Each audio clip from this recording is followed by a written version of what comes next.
guess we are ready. Ready. Call the meeting to order. Clerk, call the roll. Glenn Whitley, County Judge. Roy C. Brooks, Commissioner Precinct 1. Present. Andy H. Wing, Commissioner Precinct 2. Here. Gary Fickus, Commissioner Precinct 3. Here. J.D. Johnson, Commissioner Precinct 4. Here. Constitutes a quorum. Okay, somebody let me down. Nobody's listed up here for invocation. Well, I see a gentleman who looks very prepared to handle that chore. We're about to get to it. Thank you very much. Okay, Pastor Lester Watson, Good Shepherd Temple of Praise in Fort Worth. If you would come up, please.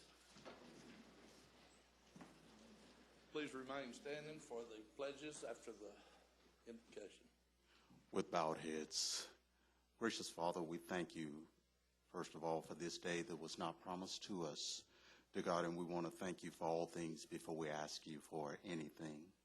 Dear God, we thank you for this place and this time that you've allowed us to come and to petition you. Dear God, we thank you for your Son that you allowed to die for our sins, and we thank you because you told us that we could humbly yet boldly come before the throne of grace.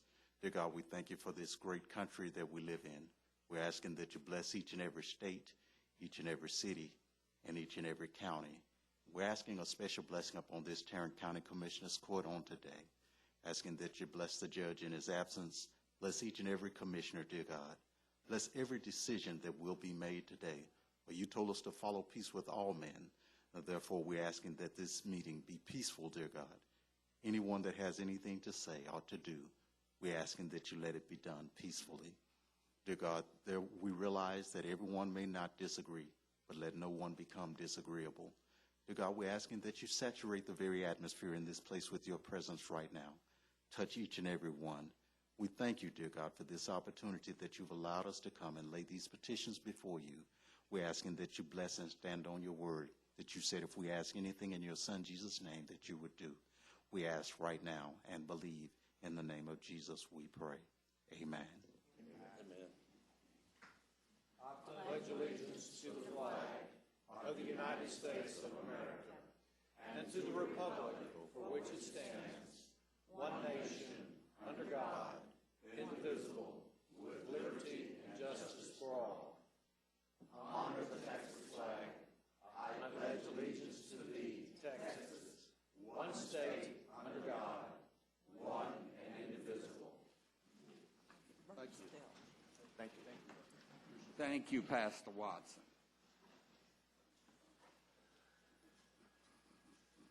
Mr. Manius, agenda announcement. Thank you, Commissioner. We have two announcements as it relates to the agenda this morning. The first is under the Administrator's Office, item 9A2. This concerns a tax abatement for Bell Helicopter. We're going to hold the action on that for 1 week. And then also under the Budget and Risk Management Department, item 9B1. This concerns the actuarial study, or Tarrant County's actuarial study. We're going to ask that we hold that. We'll be bringing that back to you shortly. Thank you, Commissioner. All right, thank you.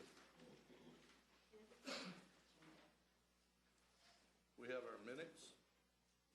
Move for approval of the minutes. Second. Motion made and second. Any discussion? Please vote. The vote is, who's not voting? How about that?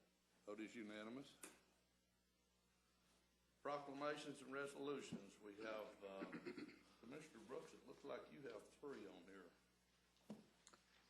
I do, Your Honor, and I would move ratification of the Dr. Martin Luther King Jr. Day proclamation, which has already been presented, the 40th anniversary of the Mexican American College Education Fund, Inc., which will be presented at a later date, and ratification of a resolution of commendation to Ben Taylor, who has just become an Eagle Scout. Is Ben present? if he should come in, I request the ability to be able to present it when he gets here. But your motion right now. My motion includes all three of those proclamations. Second. Motion made and second. Any discussion? Please vote. Vote is unanimous. And if someone will let us know if he comes in. We have the consent agenda. Move for approval of the consent agenda. Second. Motion made and second. That's with the exception of the one item that Yes, sir. was removed. Any discussion? Please vote. Vote is unanimous.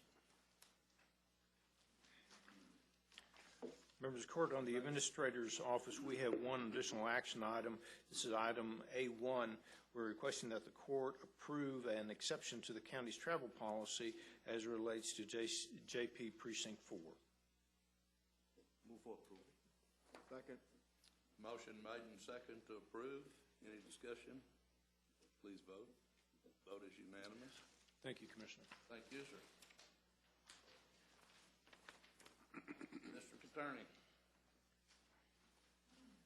Yes, we have some checks, subrogation checks. The first one is the amount of $23,966.65. The second one in the amount of $1,872.11. We're requesting the court authorize the auditor to cash and accept these funds.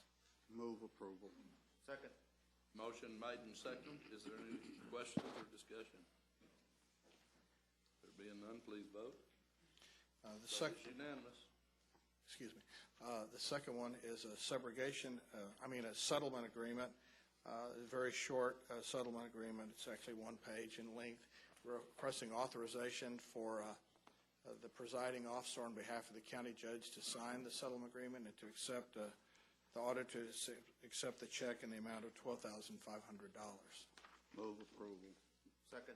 Motion made and second. Any discussion? Please vote. Vote is unanimous. Thank you, Ray. Human Resources, Ms. Glenn. Good morning. Morning. Good morning. We have two items for the court this morning. The first item, we're asking the court to receive and file the personnel agenda. Move to receive and file the personnel agenda. Second. Motion made and second. Any discussion? Please vote. Vote is unanimous. The second item, we're asking the court to approve an out-of-class pay extension for the county clerk's office.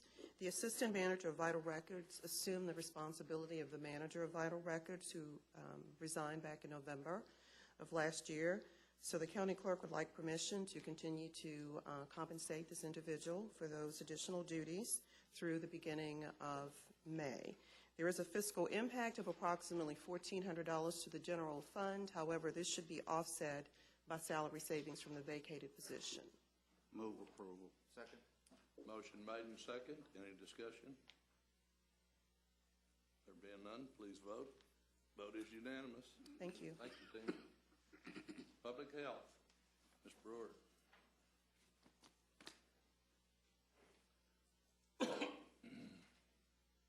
Good morning.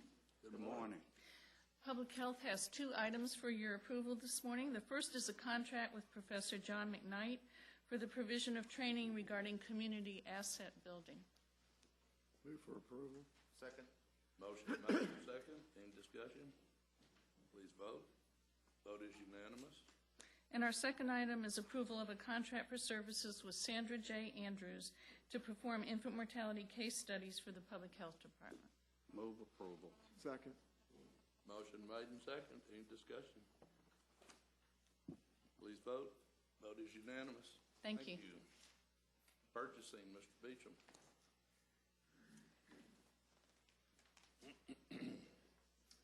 Good morning.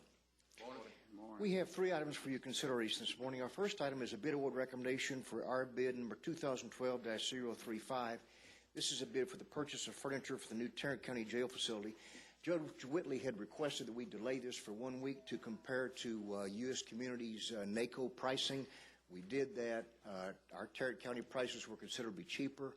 With that being said, we would recommend this award on a per unit price basis, awarding certain sections to the four vendors as shown in your court communique by section. We did receive a bid from a company called Texas Furniture. They chose to not agree to the partial award process, which actually saves us money. We always compare price per section versus all or none. And the deal we're proposing is better, cheaper for Tarrant County with the 4 vendors as requested. Move approval. Second.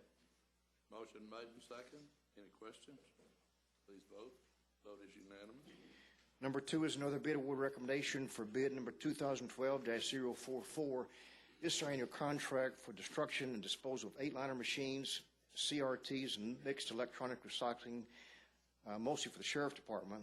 Our recommendation would be to award on a per enterprise basis, awarding to the primary and secondary vendors as shown in the court communique. We did have problems with 3 bids that we received. Bid received from Universal Recycling of Fort Worth was deemed non-responsive for failure to disclose a fuel charge per pickup as we require, to know exactly what their bid would be to compare apples to apples. The bid we received from Eagle Electronic Resources did not sign their bid document, and the bid we received from ESC Refining, Texas of Terrell, we recommend rejection for failure to require to include rather the required containers for pickup, and they altered their bid document. Move to approve recommendation. Second. Motion made and second. How many bidders did you have in total? Had 6, And 3 had problems. okay. Any discussion? Please vote. Vote is unanimous. And our last item is a bid award recommendation, and it's clean. Bid number 2012-047, purchase of tactical air masks for the Sheriff Department. Recommendation to award the low bidder, Casco Energies, on a per enterprise basis. Move approval. Second. Motion made and second to approve. Any questions, discussion? Please vote. Vote is unanimous. Thank you, Commissioners. County Judge and Commissioners, I move to approve the interlocal agreement with the City of Kennedale. Item K1A, please. I second. motion made and second to approve. Any questions? Being none, please vote. Vote is unanimous. I would move approval of K1A, interlocal agreement. K2A and the second. Thank you. Second. Are there any questions? There being none, please vote. Vote is unanimous. Any appointments today? Any bonds? We have the claims and the addendum. Move to approve the claim register and the addendum. Second. Motion made and second to approve. Any discussion? Please vote. Vote is unanimous. Briefing, Mr. Manius. Yes, thank you, Commissioner. We have 2 items to bring to the court this morning. The first is an update by the Facilities Management Department as relates to the 2006 capital bond program. Mr. Phillips is here to address the court. Good morning. Phillips. Good morning. I'd like to update the Commissioners Court on the progress of several of the facilities management construction projects. First, the 1895 Courthouse Clock Tower Rehabilitation Project. The project is moving along well. I have a few progress photos for you this morning to give you an update of what actually is going on in the project. This particular first photo is a snapshot of the copper clock surround that actually separates the clock dial from the rest of the building. Now, this is a close-up of the old world craftsmanship where the coppersmiths had been using presses, rollers, crimpers, brakes, and hammers to create those copper cornice pieces. Brakes, like large brake machines in their sheet metal shop, and they've done a great job. Tinwell Sheet Metal Company right here in Fort Worth, Texas is doing the work, and they're doing great.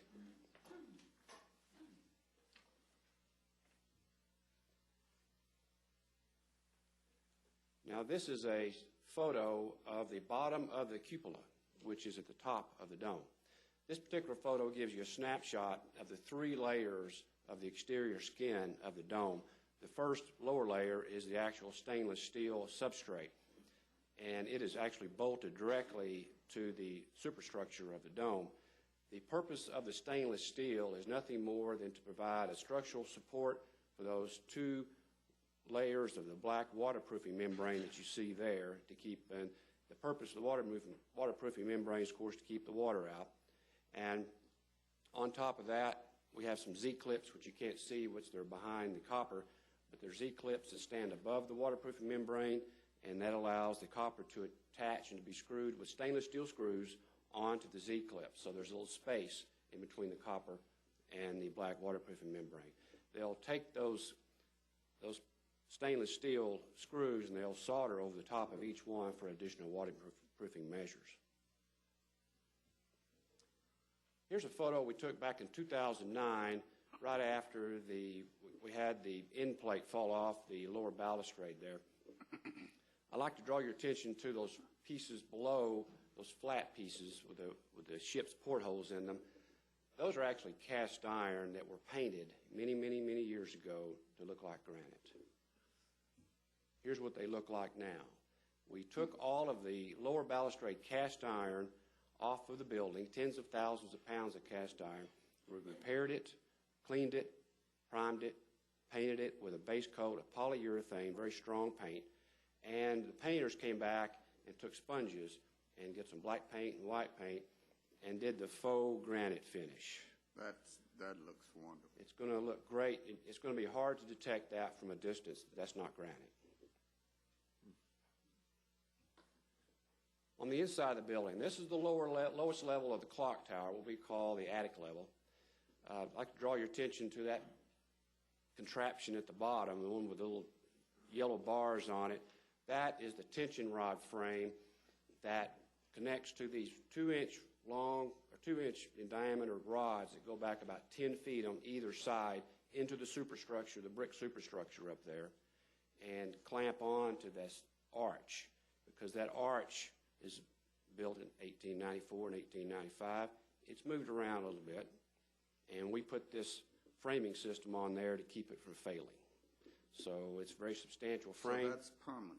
That is permanent. It used to have just the bar, just the rods going through, and you had to step over them. That is something we made a little bit more substantial. It's not going to go anywhere. This is a photo of the floor above, the observation deck, that they call it. This shows some of the repointing of the mortar for the brick. We repointed all of the brick up in the tower on the inside. Also, it shows the stairwell that goes up to the bell level. It shows the stringers, the rails were totally redone, painted, primed, and we were able to reuse most of all of the stair treads, the original stair treads. This last photo is of a painter. He's actually priming and painting his structural steel underneath the floor at the clock level. We removed each and every floor, which there's 4 floors, and came in and repaired all the structural steel underneath the floor, repointed all the brick at the floor level, and we were going to be able to reuse about 40% of the original wood. Again, that clock, that particular project's going real well. What's the expected completion date? Commissioner, it'll be the substantial completion contract date is in April. Because of some of the rain and wind issues, it may be a little longer. It may run into May, but they're real close as far as weather delays. Moving on to the jail project. The project is going along well. We are pouring a monolithic 1/4-inch thick resinous epoxy flooring material on the top of the concrete on the floors above the kitchen and above the medical floors. And the reason we're putting this epoxy flooring material on is so when the inmates decide they want to flood their cells on the floors above, we won't have any water running into our kitchen and to our medical floors. Also, the sky bridge that connects the new jail and the correction centers looking good. All the exterior skin metal panels and the roof are complete. Moving on to the medical examiner's office expansion project. We're closing out the project. The construction manager is gathering warranty documents for the materials and equipment. He's also producing and compiling all the operations and maintenance manuals for the project, and he's finishing up all the as-built drawings to get to the architect for review. Moving on to the Civil Courts Building project, it is out to bid. We had a pre-bid conference on January 18th and January 19th. They were well attended.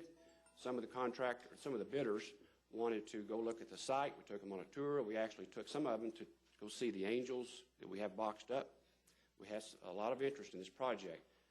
We've extended the bid opening date till February 29th to allow the architect and the construction manager to have time to respond to some of the questions the bidders had. Lastly, back in 2008, we engaged Broadus & Associates and KI, the project team, to augment my staff to help manage the medical examiner's project and the new jail project, and they've done a great job. I'd like to ask the court to go ahead and extend their work onto the work that we have in the Correction Center to renovate the old kitchen into a court holding, and also to help Tracy Pelley with the construction management of the new Civil Courts building. I'll be back here on February 14th with a contract extension for your consideration. And that's all I have this morning. Okay, any questions? David, could you very briefly talk to the court a little bit about the HVAC issues with the historic courthouse and what we're doing in this building? Sure. We are, as part of the 1895 courthouse site improvement project, it's the master plan, which really means to take down the old Civil Courts building. We have done it in phases. A couple of years ago, we run some utility lines underneath Weatherford Street, and we bought some granite, about $1 million worth of granite pieces that will go back on the west side elevation of the old courthouse once the old Civil Courts building is removed. Currently, we are installing a chill water plant in the basement of this building, and we'll be putting a cooling tower addition on the roof of this building to cool that chill water plant. It will serve the 1895 courthouse. And once that's done, we'll be able to go ahead and move forward with bidding and demolishing the old Civil Courts building. At the same time, right after that, we'd like to go ahead and restore the west elevation of the old courthouse. There's a lot of foundation work, a lot of concrete work. We'll be taking the old basement of the old Civil Courts building and turning it into a cistern for irrigation of the, just a big tank for irrigation of the property. And the entire project for that, additional that we do not have budgeted today, would be $5 million. About half of that's to take down the building. It will have to come down in a surgical demolition fashion, piece at a time. We won't be using any explosives or anything like that. And the rest of that is to restore the west elevation.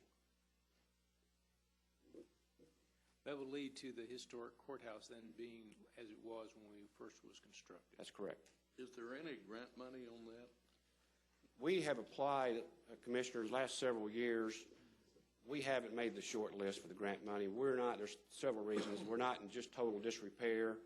It's not a safety hazard and those kind of things like other historic courthouses are in Texas. And it's an operational courthouse, and we just haven't made the short list for those grant funds. So once again, we get penalized for having done a good job. We do get penalized for taking good care of our properties. That's all I have this morning. Thank you. Any questions from anyone? Thank you, David. Thank you. Members of the court, we'll go to item B at this time. This is the infant mortality report. Ms. Ann Sawyer-Caldwell is here to address the court at this time. Good morning. Good morning. I have some slides that should be up here momentarily. Wanted to give you all an update on our infant mortality rates. We have been pleasantly surprised at some of the changes most recently. And I'd just like to preface my remarks by saying that 1 or 2 years does not a trend make. But we're excited to see that we've had some good progress in the last couple of years.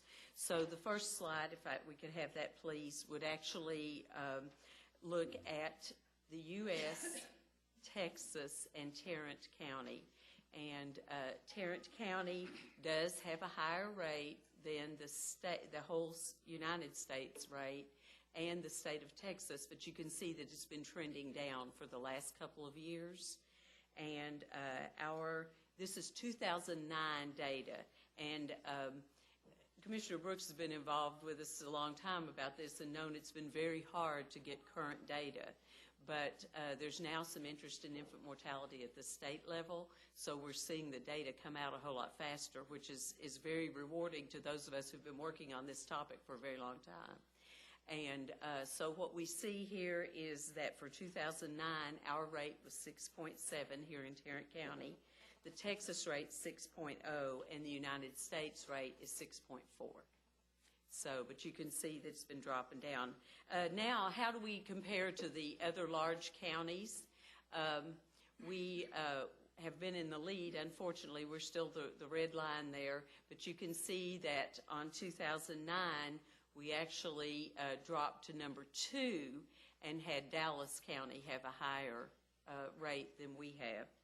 And then the next highest is Houston or Harris County, and then you have Bexar County, and then Travis County. So you can see, just taking a look there, that Travis County has sort of the trend up along with Harris County, but ours has been trending down. Well, it's not a matter of comfort that babies are dying anywhere. Exactly. But I am glad to see that Tarrant County is no longer the highest in the state. Right. Being number 1 isn't always a good thing. No, it's not. The last shows the race ethnicity breakdown, and we historically across the United States have higher infant mortality rates in the black population. You can see that that has been trending down for us since about 2005 or 6. A little bit of upswing in this last time. The rate for white births dropped quite a bit. That's the green line. The whites were 4.2, the blacks 12.6, Hispanics 6.5. They had a little upturn in the red, and then the overall category is that 6.7 again. And let me just explain what this number actually means. When we say that our rate is 6.7, that means for every 1,000 live births in Tarrant County, and we have over 25,000 of them a year, okay? For every 1,000 live births, we lose 6.7, that's our rate, 6.7 babies before their first birthday, okay? And we didn't want to take the time to show you how we compare to other countries, but it's pretty much abysmal how even the United States compares to other countries, because we have so much technology here, and that's probably why we have the rate that we do have, is because we have such wonderful facilities here that help take care of these babies. The last slide is a little bit... Hold on. I'm sorry. Go back to that slide, please. Okay. The rate in the African American community is still roughly twice Yes. the rate in all other communities. Under the current national best practice guidelines, the philosophy for addressing infant mortality has to do with the health of the mother before she gets pregnant. This slide, to me, indicates that we've got quite a bit of work to do in the African American community on overall women's health. I would like to see us develop some strategies to make that line come down. Yes, and actually what we're referring to that as is the preconception health. Preconception. In other words, that wonderful technology we have here can only do so much. And so we want girls to be healthy when they're 12 and healthy when they're 24, when they have a baby. And that's very important. So there are a few things that I'm going to touch on here in just a moment that we can talk about. But there is that data is very much across the board that poor maternal health is an issue for infant mortality. Well, poor preconception health is not entirely behavioral. In fact, it's mostly not behavioral. It has to do with all kinds of social and environmental issues that affect African American women in communities, not the least of which is access to healthy food, safe communities in which to do their exercise and get out and walk.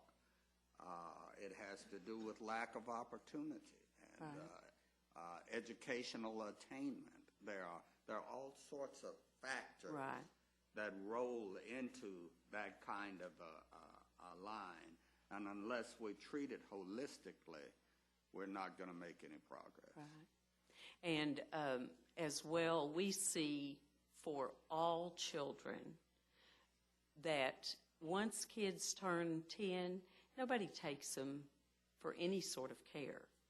And if a child then becomes overweight at that age or something like that, and that continues throughout the time, that's how we end up with a lot of chronic diseases. And we do see in our data that chronic diseases are a big issue for people who are only 24 years old. Yeah. You know. The whole concept of health disparities plays in here, and we need to double down on our efforts to deal with that problem. What's the concentration in Tarrant County? I'm sorry? The concentration of infant mortality. We're going to see that here. The next slide is the zip codes. It's a little busy. The darker is the higher rates, and you can see, it may or may not be easy to see, but the very darkest rate are the ones that have rates of 10.05 to 12.64.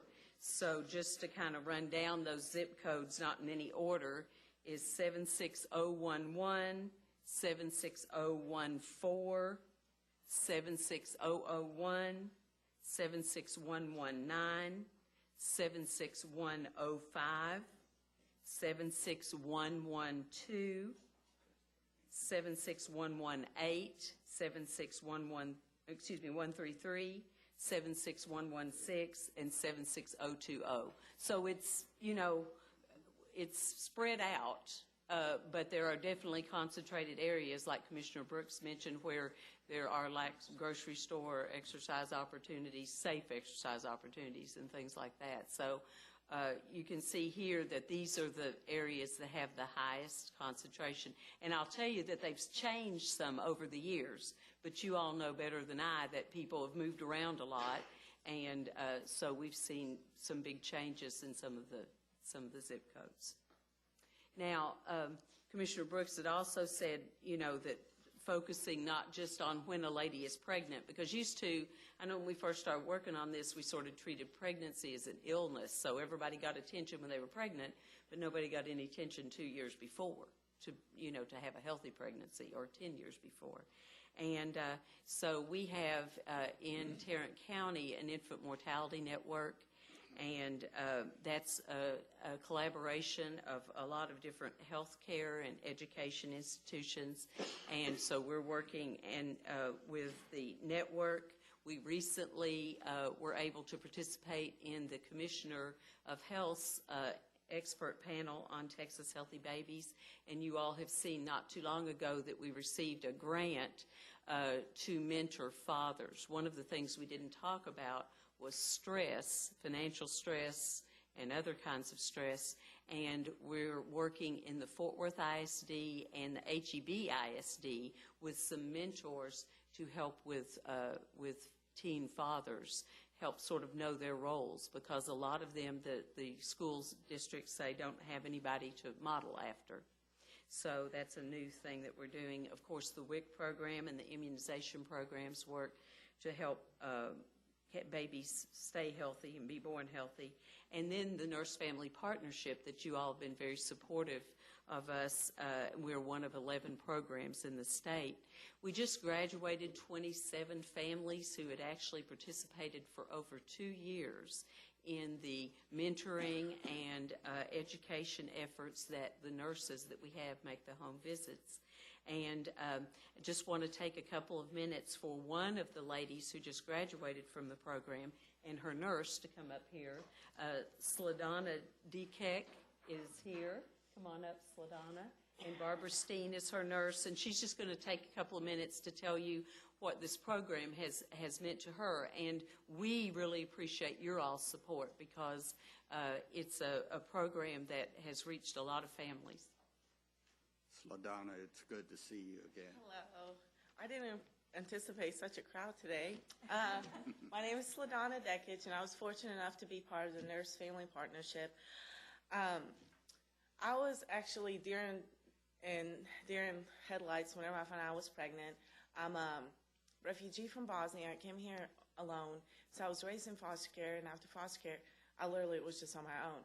And when I found out I was pregnant with Soraya, I knew what I had to do because I was the oldest of 5 back home, and I knew essentially, you know, you get pregnant, you give birth, but there were so many things in between I was not aware of. Luckily enough, I visited a pregnancy center in Arlington. The ladies there were, it's like they almost picked up on my need for some kind of support, and they sat me down and they enrolled me into the nurse partnership program where I met Barbara. And at first I was a little hesitant because this was a complete stranger that was going to be part of my life, seeing me twice a month. But it became such an imperative part of my pregnancy and post-pregnancy and the life with Soraya and raising her. One of the things that I appreciated the most was her support during my pregnancy, making sure that I went to all my appointments, making sure that I ate right. I had issues with high blood pressure, just dealing with the stress with the lack of employment, lack of not being able to get any benefits. I made too much money in one sense, I didn't make enough in the other. She got me in touch with local churches where I was able to get fresh fruits and vegetables, things that I couldn't afford on my own. Sorry, I'm getting a little emotional. I didn't have any parents, so in a sense, Barbara was my mother during that whole time. And it's a very imperative program, and people need to know that it's thanks to this program that my daughter is thriving now, that she's well taken care of, that she has all of her immunizations, all of her shots. She is 2 years old. She speaks in sentences. She has an immense vocabulary. She's actually going to be a productive member of society versus, you know, a burden or someone that is going to have struggles and issues because of my lack of being support her as a parent. And there are no words to explain how grateful I am to Barbara. At the time, I have to say that I didn't know how imperative certain things were. Healthy diets, going and seeing a doctor, listening to a doctor, the breastfeeding issue. I mean, she helped me with everything. Infant CPR. I think I was probably the only parent that knew infant CPR. And I mean, that stuff is important. When your kid, there's something wrong with them, getting a humidifier, everything, just the way she slept. Barbara came over and cleaned out her whole crib when she was an infant because she said there's no reason she should have toys, she should have stuff blocking her because that can cause SIDS. And it's because of her that I got online and read everything that I could. I read all of her materials, and they helped out. Disciplining your kid, learning everything. She helped me. I can go on. And after she would leave our visits, I would sit there and I would read the materials, and I would be like, wow, that does make sense.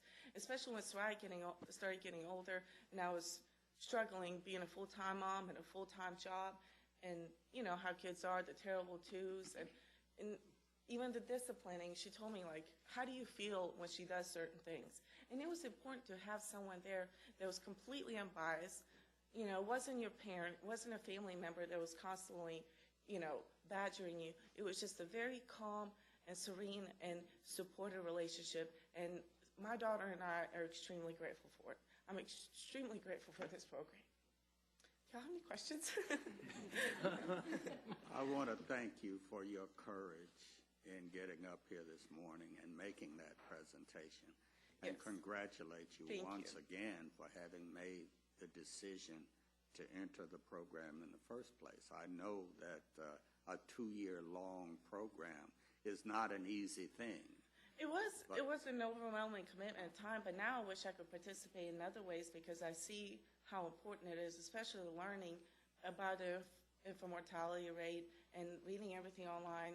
I mean, kids just being disposed of these days in very sad manners. And I mean, I think it affects our society, not just 10, 20 years, but 100, 200 years from now. I mean, our kids are our future. Trust me, if you want to continue to be involved in this program as some sort of mentor or helper, we can figure that out. I think it will be very useful, especially to see other mothers succeed. It is very difficult being a single mom, extremely difficult, especially in this economy and the state that we're in. As much ambition, motivation, education, and intelligence that you may have, you're still burdened by the lack of opportunities. And those are just very sad times that we're living in. And a lot of people don't have that outlook that I do, and it just takes a change in your perspective. And Barbara did that for me. She took me from depressed, soon-to-be mother to like a tiger mom. I just wanted out there and take care of Soraya and do whatever it took. Like, I mean, I worked 10 to 12-hour days. I was 9 months pregnant, and everybody was like, "Don't you want to go home?" And I'm like, "Nope, I got to work. You're not paying me for my maternity leave. I have to get as much money as possible." And I mean, all of us can do it. Everyone can go out there. Thank you, Sladonna. Thank you very much, y'all. And we might ought to have an alumni association. Well, that's true. We've gone long enough now. We could do that. Thank you so much. Thank you very much, y'all.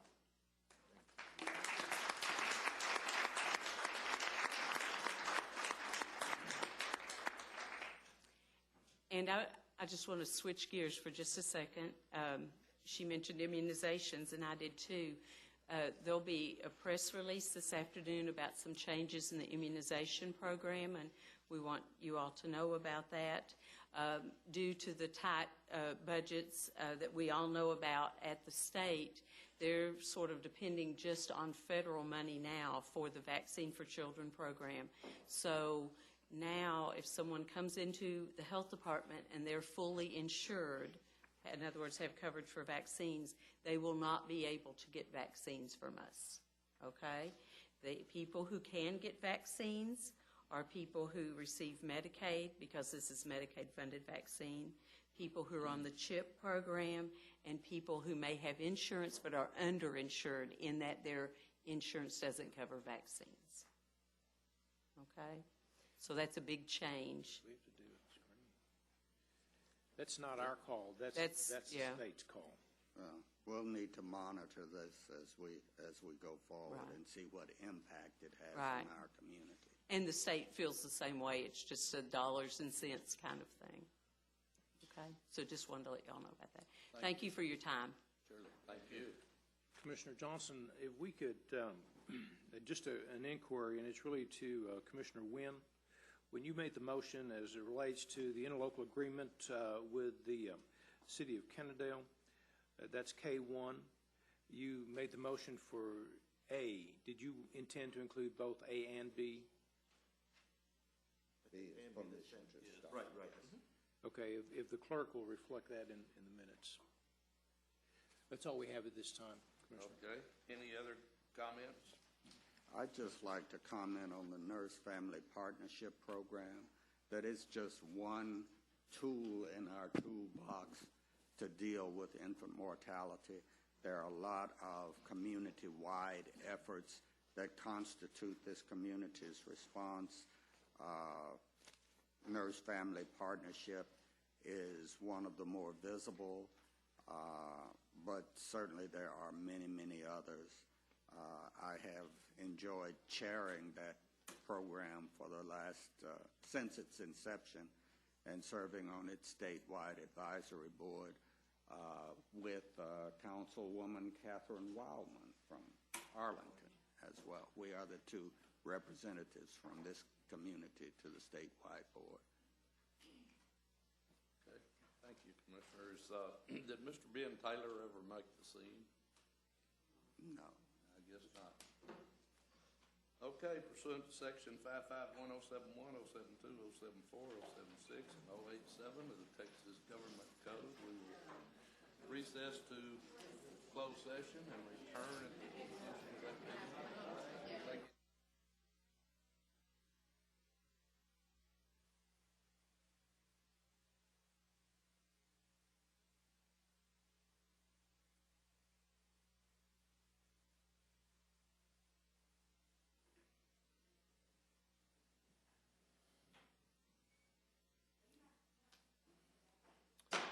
Call the meeting back to order. There being no business to handle at this time, we are adjourned. Thank you, gentlemen.